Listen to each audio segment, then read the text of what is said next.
Her Majesty the Queen has opened the Commonwealth Heads of Government meeting saying it's the perfect venue for confronting the world's great challenges. While many problems will be discussed over the weekend, seasoned observers say few will be solved by this diverse and unwieldy collection of nations. But it has at least provided a focus for hundreds of protesters who marched on the meeting with an array of concerns as jumbled as the Commonwealth itself.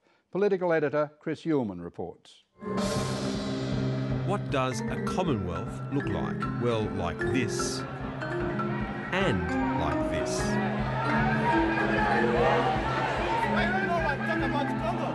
Why no one want to talk about Congo?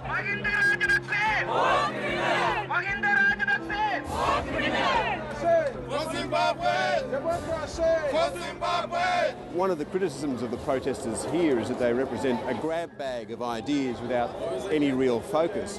Well, it's hard to see how that's any different from the Commonwealth itself. We are a Commonwealth of values. We're here to actually to protest about same-sex marriage and same-sex rights. Shared values of peace, democracy. We need free, fair, non-violent elections in Zimbabwe.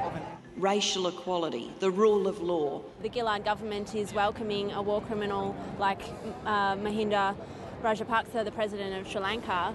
And a commitment to social and economic progress. At the root of a lot of the problems in the world is greed. Shared values, freely embraced and consensually expressed. We're here supporting the people. We're here campaigning for a better world. The assassination in Congo.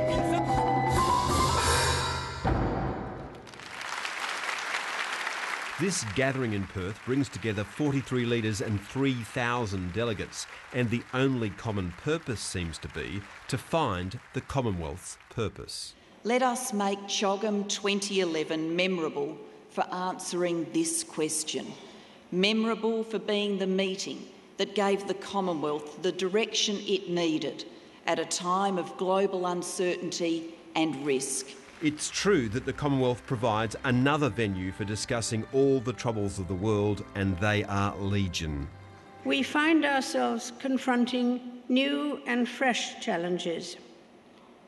Insecurity and uncertainty in finance, food supply, climate change, and trade and development.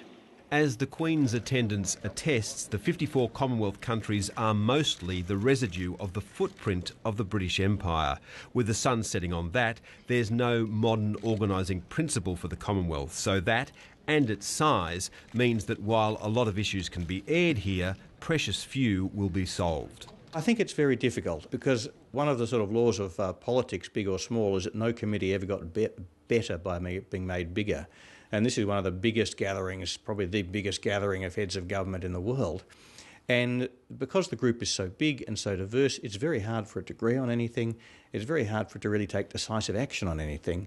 It's even tricky for the Commonwealth to agree on its own mandate. An eminent persons group has written a charter and made 106 recommendations for change. The world has changed, and a wise institution changes too. One member of the group sees danger ahead if the Commonwealth does not embrace change.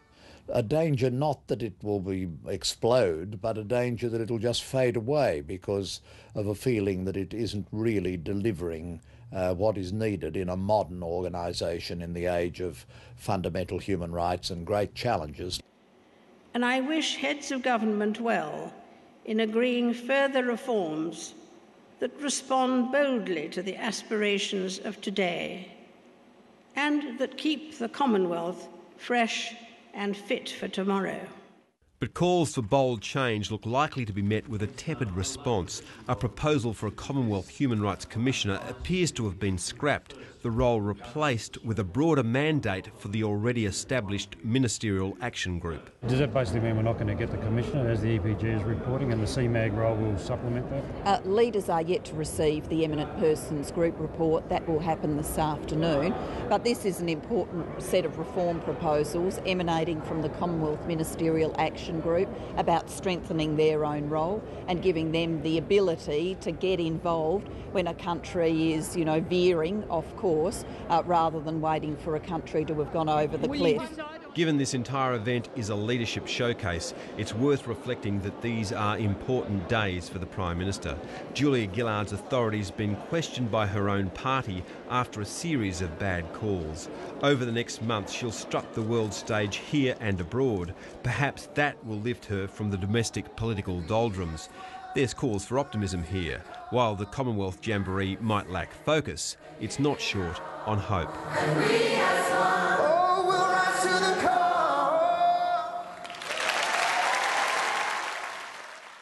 Thanks, Chris.